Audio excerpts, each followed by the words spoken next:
Alright, SDOT. 3 days ago I told you not to buy it at $35. I said wait for a pullback for 23 or 24, maybe 18 or 19.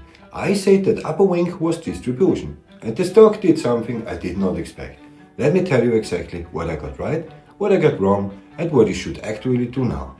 If you're new, just subscribe. The watch list is pinned. First, let me own the miss. Episode 33 was on Monday. SDOT had ripped 67% that day to $35.85. I saw an $8.85 upper week, 5 times normal volume, price hitting nearly 90% above the short-term trend. Every technical instinct said this was a blow-off top. Classic distribution pattern. I said wait, don't chase. Real entry is lower. What actually happened? Tuesday. The stock consolidated, opened at 30.72, closed at 35.09, down 2%. That was my window, the pullback I wanted to see. And then Wednesday it opened at 44.70 and never looked back. Ran to 89.46 at the high, closed at 72, 105% in a single day. I was wrong about the direction, wrong about the magnitude, and wrong about the pullback levels. Now let me show you the actual chart so you can see why I missed it. Daily frame first. Long-term trend sitting around 33.50, mid-term around 16.80, short-term at 22.73. Upper rail at 34.59, lower rail at 4.06, and here is where it gets interesting. Look at the yellow label in the corner. That tells you the highest and lowest prices visible in this entire chart window, from a low of $2.63 all the way up to a high of $93.20. That is a $90 spread on one screen. The current price is 72. We are literally in the upper 20% of every possible price this stock has traded in its entire visible history. There is no support above us because we are the support now. Everything below is empty air.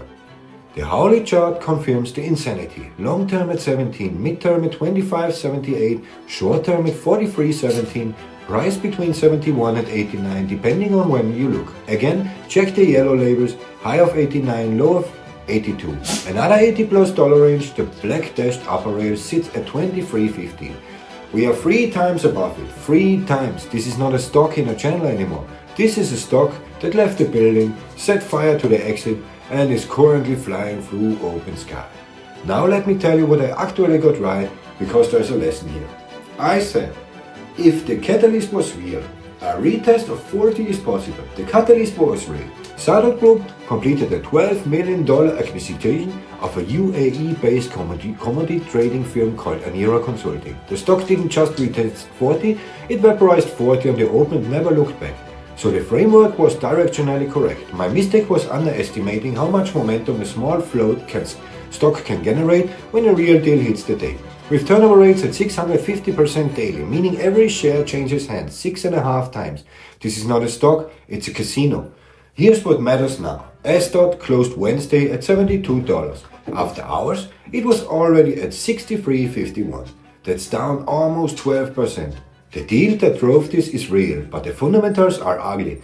Negative $61 million in equity, working capital deficit of $58 million, current ratio of 0, gross margin negative on 0.3%, the company has less than $700,000 in cash and is funding this deal with stock, preferred shares and convertible notes, all of which means dilution is coming. This is not an investable business net, it's a momentum trade with a story attached. So here's my trade plan, and this time I'll be honest about what I don't know. At $72 or 63 after hour, there is no technical level that makes sense. No trend line, no moving average, no support zone.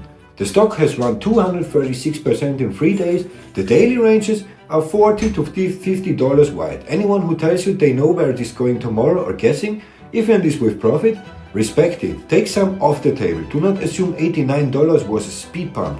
It could be the peak of this entire move, or it could be the midpoint. Nobody knows. So if you're looking to enter, I'm not going to give you a price target this time because there is no anchor here. The only thing I will say is this: Friday the market is closed for Independence Day.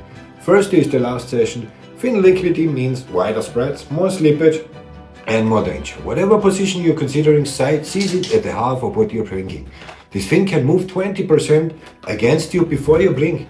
What I learned, when a real catalyst hits a real small float, the technical overpowered signal you trust can become a speed limit sign on a racetrack. Technically correct, completely ignore it. My job is to tell you what I see, not what I hope. And what I see right now is a $72 stock with no floor, no earnings, and enough dilution risk to scare a banker. Trade it if you must, but trade it with money you're okay losing. Please. Watch list is like always in the description, and that's the call.